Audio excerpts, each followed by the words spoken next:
चीज़ देख रहे हो, रैक्सीन है और बहुत अच्छी चीज़ है इंशाल्लाह ताला। ये मतलब टुटन भी नहीं लगी, क्रैक सोल भी नहीं होगा, सोल भी बेहतरीन है। उस तो बाद रैक्सीन भी बहुत अच्छी हैगी है और ब्लैक कलर में सारा माल सी ब्लैक और इंशाल्लाह ताला चीज़ बहुत अच्छी है। साल की वारंटी होती है, 1 साल तक जो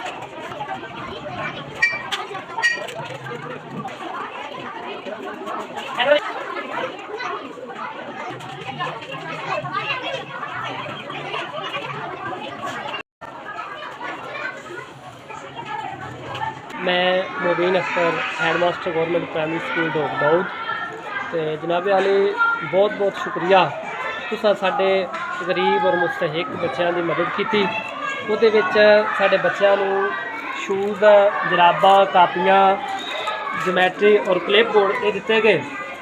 तो ये वास्ते ये बच्चे मुस्तहिक सन, ये इन्हां दी बुनियादी ज़रूरत आई तो तुसीं ये मदद की।